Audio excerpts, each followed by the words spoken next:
क्योंकि उन्होंने उत्तर प्रदेश की विधानसभा में खड़े होकर कहा था कि मिट्टी में मिला देंगे। देखो आपने ये कहा ना, ये बीजेपी की सरकार रूल ऑफ लॉ के तहत सरकार को नहीं चला रही है, बल्कि रूल बाय गन को चला रही है।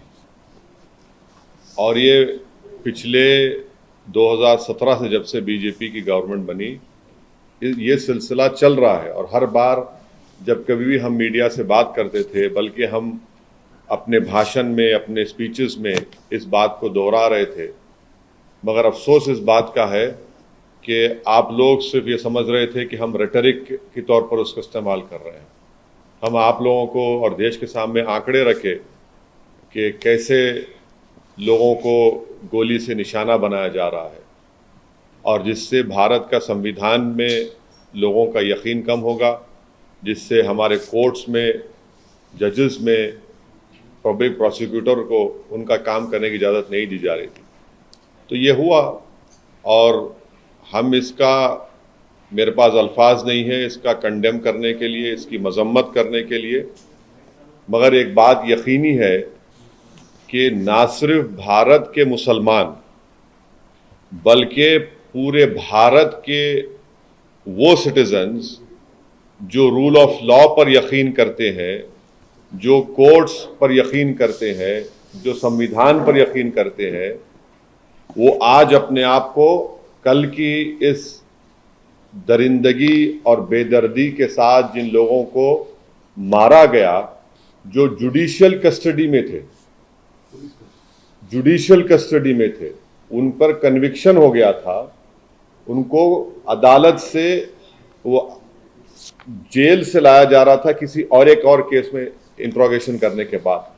तो उसको आप जुडिशियल कस्टडी भी बोलेंगे, पुलिस कस्टडी बोल सकते हैं। मगर ना सिर्फ मुसलमान, बल्कि हर वो भारत का नागरिक जो अपने आप को, अपने मुल्क पर फख्र करता है इसलिए कि यहाँ पर संविधान है, कोर्ट्स है, उसको इस बात का फख्र है कि पाकिस्तान से एक आतंकवादी आकर भारत के नागरिक को जान लिया था, तो हमने उस पर कोर्ट में केस चलाकर उसको सजा दी।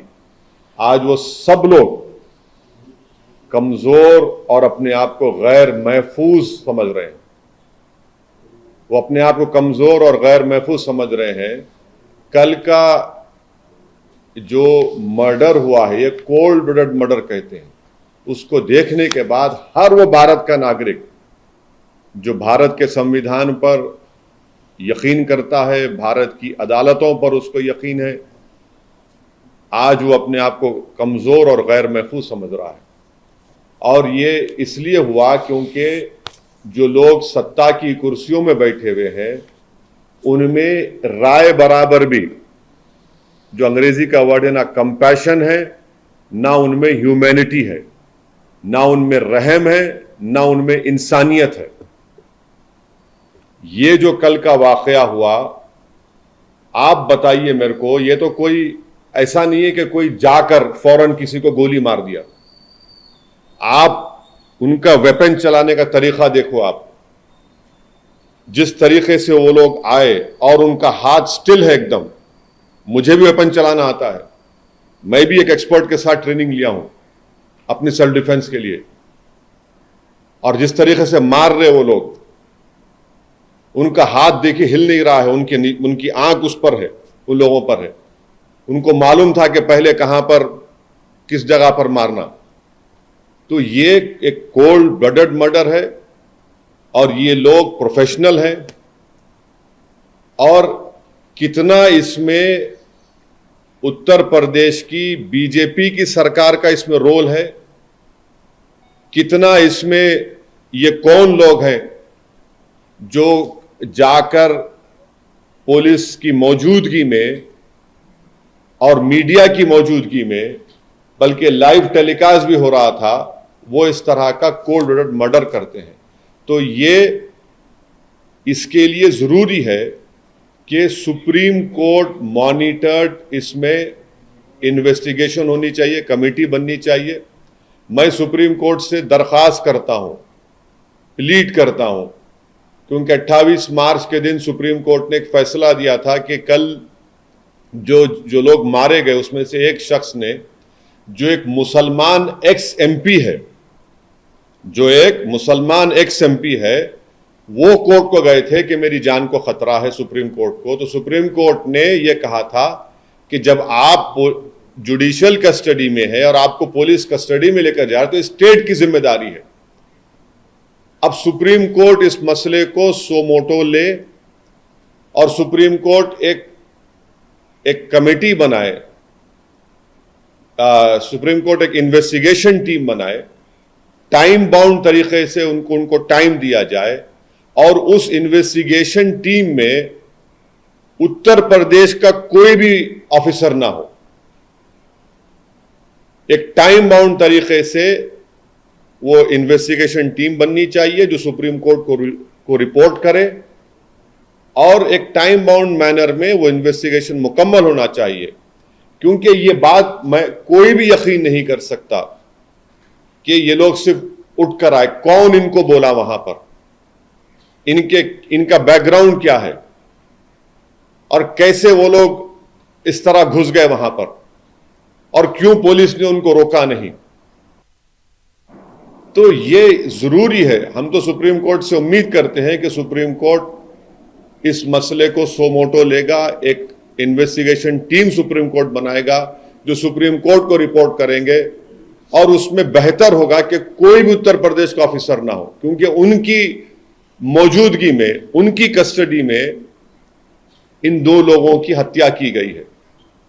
और एक बात आप समझिए कि मैं शुरू से कह रहा हूं कि जो रेडिकलाइजेशन हो रहा है मेजॉरिटी कम्युनिटी में, इस पर कोई यकीन नहीं कर रहा है। बराबर रेडिकलाइजेशन हो रहा है। अगर बीजेपी चुनाव पे चुनाव जीतते जा रही है और इस मसले को बीजेपी नहीं देख रही है तो बीजेपी देश की खिदमत नहीं कर रही है। ये कौन है? अगर ये जो कल जो लोग हत्या किए, अगर इनका ताल्लुक उत्तर प्रदेश सरकार से नहीं है, मैं सवाल उठा रहा हूं, मुझे नहीं मालूम है नहीं है, अगर नहीं है तो फिर ये रेडिकलाइज कैसे हुए और इतना वेपन उनके पास कहां से आया? ये कोई कट्टे नहीं थे, एक साथ मारे जा रहे हैं और कहीं पर भी वेपन ब्लॉक नहीं होता उनका हाथ देखिए आप। ये रेडिकलाइज एलिमेंट्स है। अगर ये उत्तर प्रदेश की सरकार से नहीं है तो ये रेडिकलाइज, हाईली रेडिकलाइज है और बीजेपी इसको प्रोसेसाइड करती है। नहीं कुछ हो नहीं रहा है। अरे भाई कैसा नहीं हो रहा है? देखो ना ये लोग कौन है। गोली मारकर कौन सा रिलीजियस नारा क्यों लगाते आप? इनको आप आतंकवादी नहीं कहेंगे तो क्या कहेंगे? देशभक्त कहेंगे इनको आप? क्या इनको आप फूल का हार पहनाएंगे ले जाकर ये लोग? और जो लोग टीवी के स्टूडियोज में बैठकर जश्न मना रहे थे एनकाउंटर का, शर्म से डूब मरो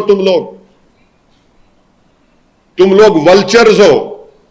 अब खाओ उन लाशों को जो पड़ी हुई वहां पर। आप जश्न मना रहे थे ना एनकाउंटर का, अब देखिए क्या हो रहा है।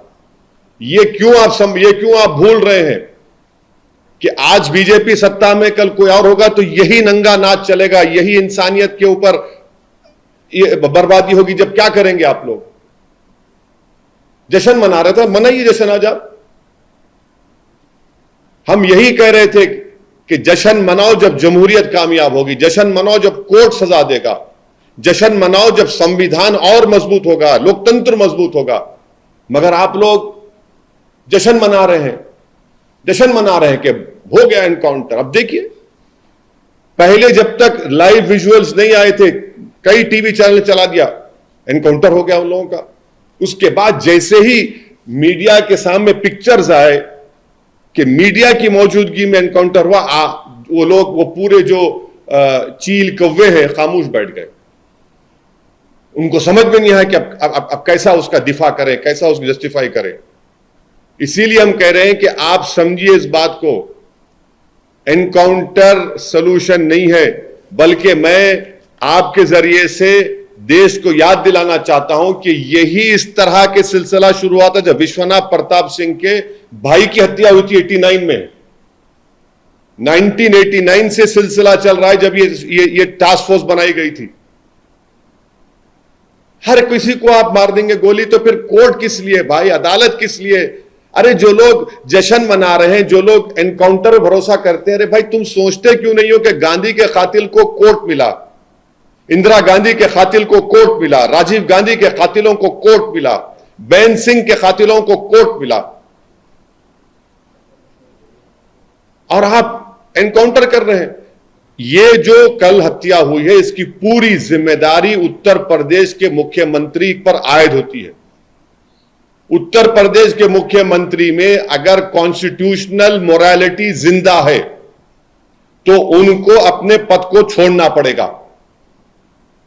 और देश के प्रधानमंत्री से हम यह कहना चाह रहे हैं कि ये सबका साथ, सबका विकास, सबका विश्वास की जो आप बातें करते हैं, मुझे तो याद आ रहा है एक अंग्रेजी का एक है कि प्रधानमंत्री पॉन्टियस पायलट की तरह एक्ट कर रहे हैं।